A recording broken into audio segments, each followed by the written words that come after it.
Welcome back guys. In our previous videos, I told you about how websites work and we created our very first Django project as well. So if you haven't already accessed my Django playlist, I want you to access it and also bookmark it if you haven't already. You can click here to bookmark, and after you bookmark a playlist, you should be seeing it here. So I've bookmarked it and I can simply access by clicking it. So now what I'll do is I'll go to the folder where I created my Django project and we'll talk a little bit about the files that Django created. You can see that it has a manage.py.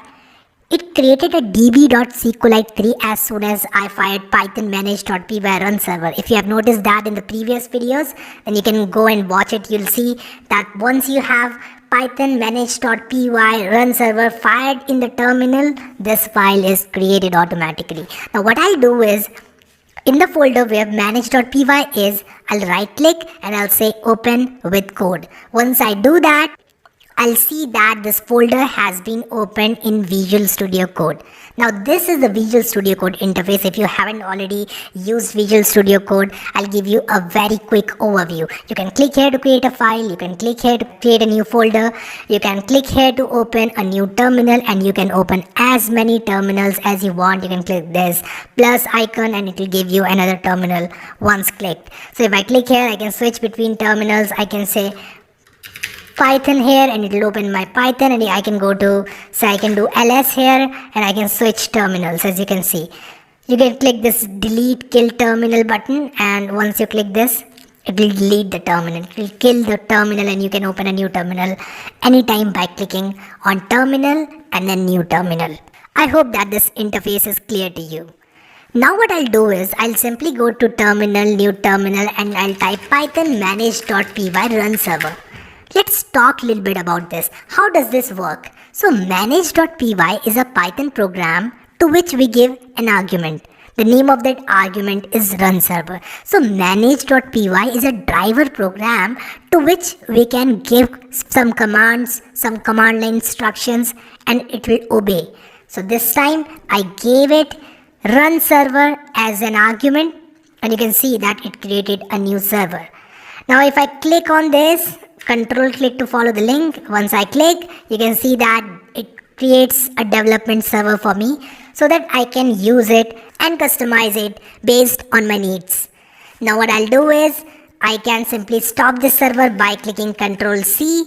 And definitely you don't want to see this sort of website. This is not a website that you want to build. I know that, you know that. So we are going to be building an awesome website very soon. But before that, we need to be clear upon some of the points. First off, manage.py. We'll look into all these files that Django generated for us automatically. One of those was manage.py, and manage.py is the file to which we give certain commands and it obeys to get the jobs done. Okay? So if I type python manage.py, just python manage.py, it will tell you that I can do all these things for you. Which one do you want me to do? This time, previously, I gave it a command called run server. It said, okay, if you say run server, I can run a server. If you say find static, I can do something. If you say collect static, I can do something.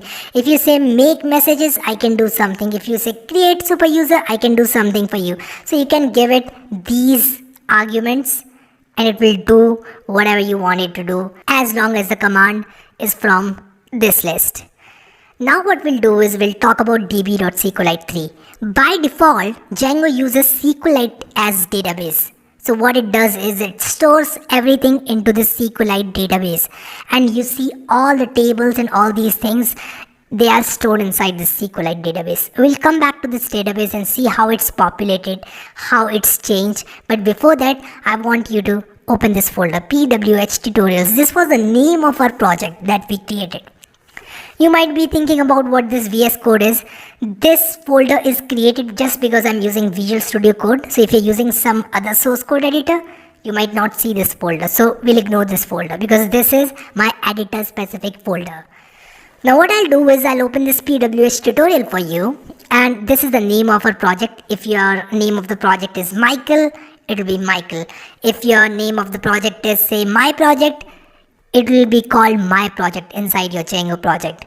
But be sure that you don't name your project as Django or Python or test or any module which already exists and is built in Python. So you want to choose a unique name so that they don't clash with built-in reserved keywords. So what I'll do is I'll walk you through all these files. The most important file out of all these files is settings.py. And why I say that it is the most important file is because you can come back to this file and you can change all sort of these constants and your Django project will behave accordingly. For example, this debug is set as true by default. If you go to production and host your website on a web server, you might want to change it to false. Now if your debug is false and the server address is not in allowed host, then you'll run into trouble. What you want to do is you want to add the domains here. So these settings will be taught to you by me. I'll walk you through all these settings here. You don't have to worry about which particular constant pertains to what. But what I'll do is I'll try to explain as many variables as possible inside this settings.py. So if you look into install apps, these are the names of the apps that we'll use. Middleware is the middlewares that this Django uses. You can safely ignore for now. URL conf, you can safely ignore for now. Templates, this contains the directories where your Django will look for the HTML templates. We'll look into that when we create a website. Now there are many other variables, but one of the most important is database. And you can change this database to MySQL or say PostgreSQL. By default it is SQLite, and it is SQLite because SQLite is a very simple database which writes to a file and it's very easy and convenient to use. But if you go for some websites which has a lot of load, you don't want to use this. You might want to look into MySQL or maybe PostgreSQL or maybe MongoDB. Now there are many other variables. There is a static URL. If you are serving static files, what should be the URL for your static file? For the most part, I keep it static in most of my projects. So this is the settings.py file. And believe me that this settings.py file contains all the settings. In fact, if not